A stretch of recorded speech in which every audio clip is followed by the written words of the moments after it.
అండి అన్నయ్య వచ్చేసాడండి. పెద్ద నటుడు అన్నయ్య వచ్చి చెప్పేసేసాడు, కామినేని శ్రీనివాసుకి ఓటేయండి, మీరు చాలా మంచివాడు, చాలా గొప్పవాడు, ఆయన నియోజకవర్గ ప్రతినిధిగా ఆయన ఎన్నుకోవాలి, మీ చిరంజీవిగా మీరు అభిమానించే చిరంజీవిగా మాట్లాడుతున్నాను నేను, నా మీద నా అభిమానం ఉంటే కనుక ఆయనకి ఓటేయండి, ఆయన్ని గెలిపించండి అని చాలా విన్నవించుకున్నారు అన్నయ్య గారు.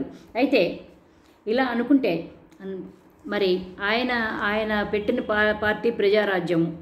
ఆ ప్రజారాజ్యంలో కాపులందరూ ఎగబడిపోయారు. అబ్బో మనకేదో జరగబోతున్నది, ఏదో పెద్ద పెద్ద విస్తరలు వేసేస్తాడు, పెద్ద పెద్ద టేబుల్స్ వేసేస్తాడు, పెద్ద పెద్ద వెండి కంచాల్లో భోజనాలు పెట్టేస్తారు. అందరూ ఎగబడ్డారు. ఉన్న ఆస్తులు పాస్తులన్నీ అమ్ముకున్నారు. నాశనమై సర్వనాశనమై మొత్తం చిరంజీవి పార్టీలో చేరారు.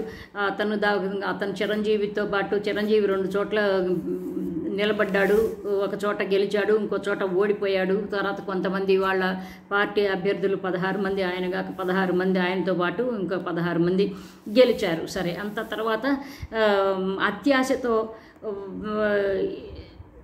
జగన్ మీద కక్షతో, ముఖ్యంగా జగన్ని ఓడించాలి ఎట్లాగైనా సరే అని కాంగ్రెస్తో చేతులు కలిపి చిరంజీవి కాంగ్రెస్కి అమ్ముడు పోయాడు అంటారు. కాంగ్రెస్కి మరి అమ్ముడు పోయాడా ఏం చేశాడు కానీ మరి అంటే ఇచ్చి పుచ్చుకోటాలే జరిగినాయి కదా. ఇతను వాళ్ళ కాంగ్రెస్లో విలీనం చేశాడు. కాంగ్రెస్ ఏమో ఈయనకి రాజ్యసభ మెంబర్షిప్ ఇచ్చింది, మినిస్ట్రీ కూడా ఇచ్చింది. కాబట్టి ఏంటంటే ఇచ్చి పుచ్చుకోటాలి కాబట్టి వాళ్ళ మధ్య వ్యాపారం జరిగింది. అంటే ఏంటంటే చిరంజీవి ఎవరితో ఎవరి కోసం ఏ పని చేసినా అది ఒక వ్యాపారంగా చేస్తాడు అనేది అర్థమైపోయింది అనమాట. అందుకని ఇప్పుడు ఈ కామినేని గురించి ఒత్తాసు పలుకుతున్నాడు. ఆయనకి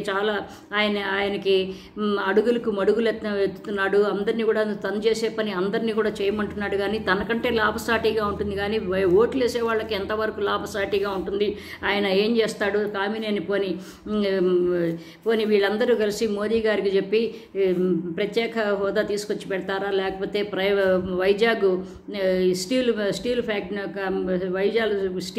ఫ్యాక్టరీ అది ప్రైవేటైజేషన్ కాకుండా చేస్తారా, ఇవన్నీ ఏం చేస్తారు, ఇవేం చెప్పరు.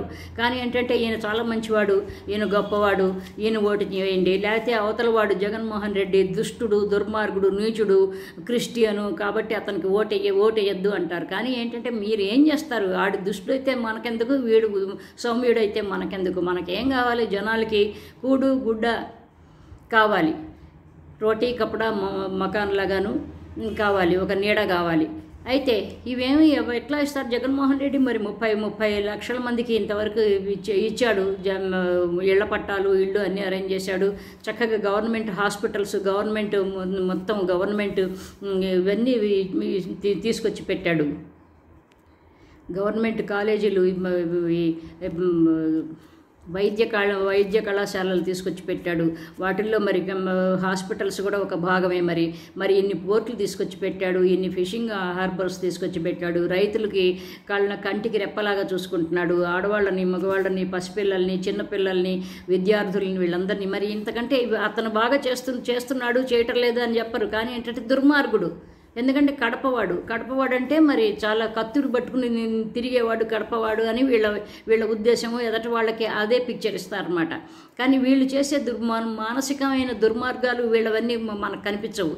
ఎందుకు ఓటేయాలి, అసలు నీకు సంబంధం లేదు అని చెప్పిన వాడివి, నాకు ఆంధ్రప్రదేశ్ పాలిటిక్స్తో నాకేం సంబంధం లేదు అని చెప్పిన పెద్ద మనిషి ఇవాళ తగుదనమ్మా అనుకుంటూ ఎందుకు చెప్పాలి తన సంగతి పని.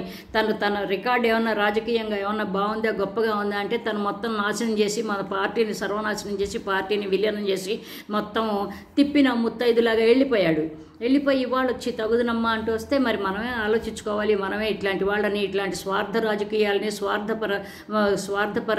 స్వార్థపరంగా మాట్లాడే మనుషుల్ని గురించి మనం మాట్లాడుకోవాలి, ఆలోచిస్తూ ఉండాలి. కాబట్టి మనకి ఏది కరెక్టో అది మనం చేయాలి. కానీ ఎవరో చెప్పిన దానికి మనం ఊరికి గుడ్డెద్దు చేలో పడ్డట్టుగాను మనం వాళ్ళు చెప్పిన మాట వినేసేసి డూడు బసవన్నర్లాగా తల ఊపితే ఒక 5 సంవత్సరాలు భరించాలి వీళ్ళందరినీ. వీళ్ళు బాగా శుభ్రంగా వాళ్ళు ఏముంది, వాళ్ళ కోట్లకి లక్షల కోట్లకి పడగలెత్తుతారు. వాళ్ళకి కావాల్సిన డబ్బు ప్యాకేజీలన్నీ వాళ్ళకి ముడతాయి. మనం మాత్రము నెత్తిన గుడ్డేసుకుని పోవాలి. సో ఇంకొక మంచి టాపిక్తో మళ్ళీ మాట్లాడుకుందాం. బై అండి, లవ్ యూ ఆల్, బై.